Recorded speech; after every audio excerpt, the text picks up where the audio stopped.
بارش نہیں آتی، موسم برساتا نہیں، سورج جھلسا دینے والی گرمی پھینکتا ہے، یہ سب کا اثر طبیعتوں پر بھی ہوتا ہے۔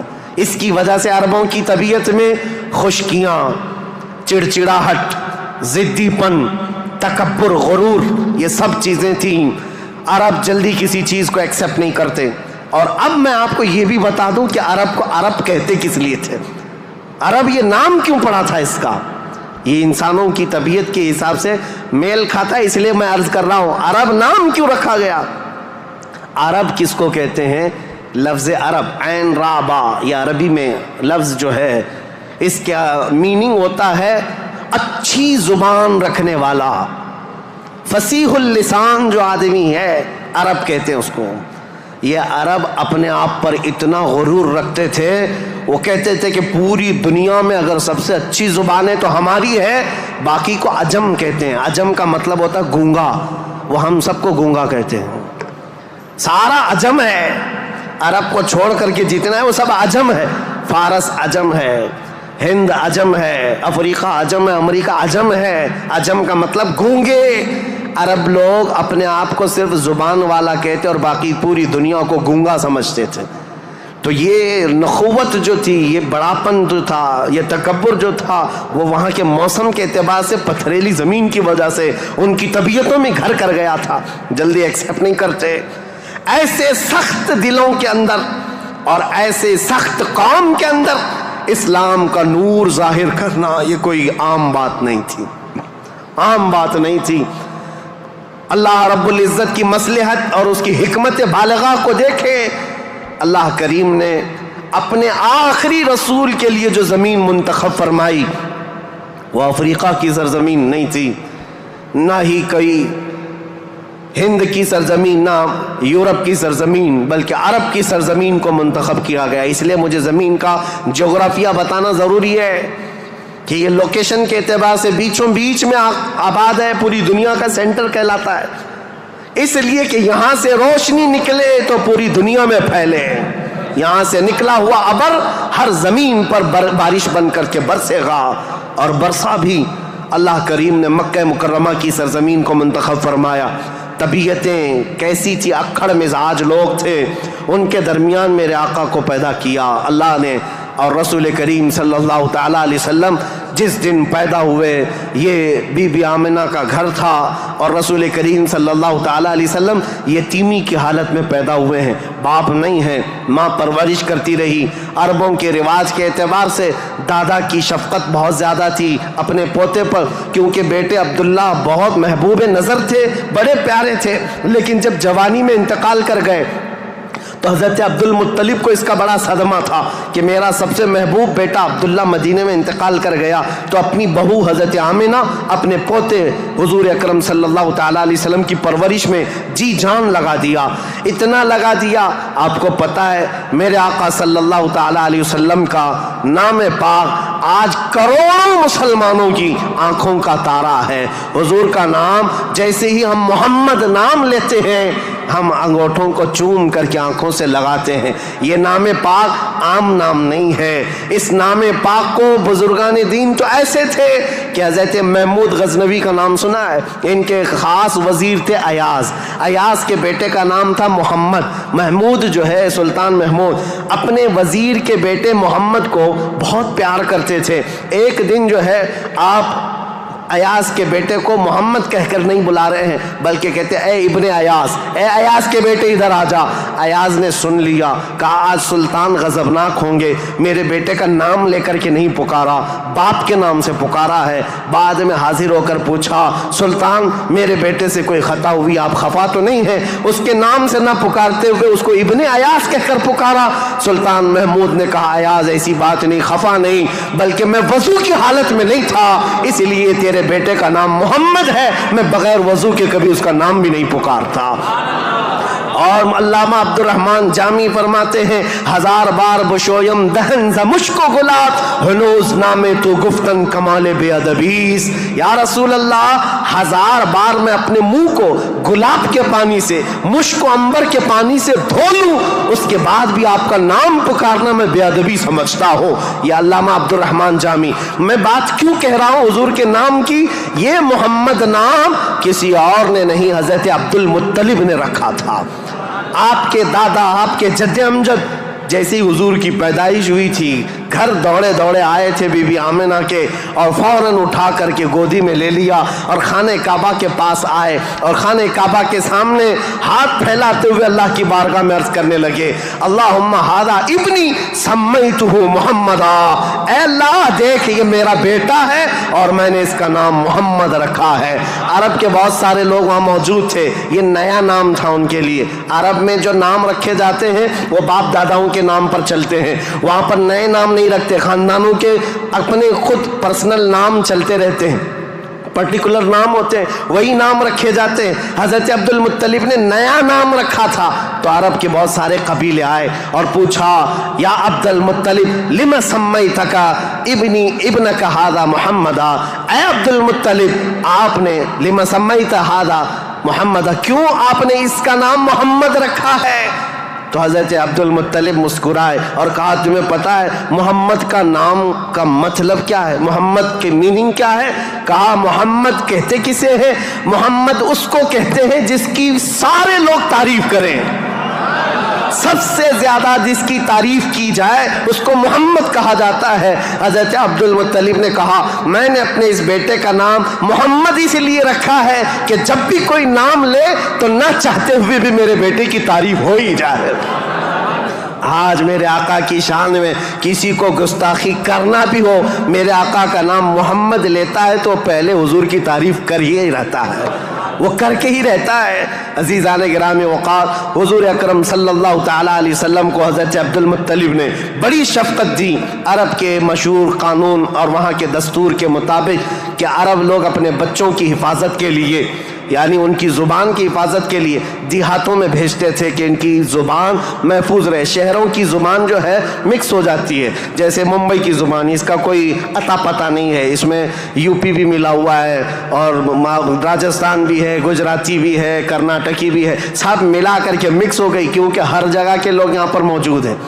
یہ شہر ہے اور شہروں میں ہر علاقے کے لوگ آتے ہیں اپنی اپنی تھوڑی تھوڑی سی باتیں اس میں داخل کر دیتے ہیں اور یہ ایک مکسچر لینگویج بن جاتی ہے اور اس کو پتہ ہی نہیں رہتا اس کی اوریجنل لینگویج کیا تھی. مکہ ایسا تھا کہ ہر جگہ سے لوگ آتے تھے حج کے لیے آتے تھے اور کئی کئی مہینے رہتے تھے. تو کچھ لوگ عربی جانتے نہیں تھے. کوئی فارسی اس میں داخل کر دیا کوئی الگ زبان عبرانی داخل کر دیا سریانی داخل کر دیا. تو وہاں پر زبان کی حفاظت کی بہت ضرورت تھی کیونکہ اس دور میں سب سے بڑا اگر کوئی عہدہ تھا تو زبان کا تھا. زبان جس کی اچھی ہو وہ عرب میں سب سے زیادہ عزت والا تھا. تو اس کے لیے مائیں اپنے بچوں کی زبان کی حفاظت کے لیے بچپن میں ان کی پرورش مکہ میں نہیں کرتی تھی باہر بھیجتی تھی. اس رواج کے چلتے ہوئے 6 مہینے کے بعد حضور صلی اللہ تعالیٰ علیہ وسلم 6 مہینے حضرت آمنہ کی گود میں تھے. پھر وہ حلیمہ سعدیہ کے بخت چمکے نصیبے چمکے کہ وہ دایا تھیں بنو سعد قبیلے کی. طائف سے آگے ایک علاقہ بنو سعد آج بھی موجود ہے. طائف سے 80 کلومیٹر دور وہاں سے وہ آئی تھی. 180 کلومیٹر کا سفر کر کے آئی تھی اور مکہ مکرمہ میں انہوں نے رسول پاک صلی اللہ تعالیٰ علیہ وسلم کو گود لے لیا. تفصیلات میں نہیں بتا رہا ہوں تاریخ ہے کیونکہ ہم مولد شریف میں تفصیلات بیان کرتے ہیں. یہ تاریخ اسلام ہے اس کے لیے میں چلتی چلتی مختصر جھلکیاں رکھ رہا ہوں. حلیمہ سعدیہ لے کر گئیں 2 سال پرورش کر کے واپس لے آئیں حضرت آمنہ کے گھر. حضرت آمنہ اپنے نور نظر کو لے کر ساتھ رہتی. جب حضور کی عمر 6 سال کی ہوئی تھی تو 6 سال کی عمر میں حضرت آمنہ مدینہ نکلیں کیونکہ ان کا ننیحال بھی تھا اور اپنے شوہر حضرت عبداللہ کی قبر بھی وہاں تھی. انتقال کے بعد سے وہ گئی نہیں تھیں. تو اپنے بیٹے کے بڑے ہونے کے بعد حضور صلی اللہ تعالیٰ علیہ وسلم کو لے کر کے وہ مدینے گئیں ننیحال گئیں اور اس کے بعد یعنی حضور کے ننیحال اور پھر واپسی میں حضرت عبداللہ کی قبر سے ہوتے ہوئے آ رہی تھیں. وہاں کی بیماریاں حضرت آمنہ کو بھی جکڑ لیں. ایسی بیمار ہوئیں کہ ابوا ایک جگہ ہے بدر کے قریب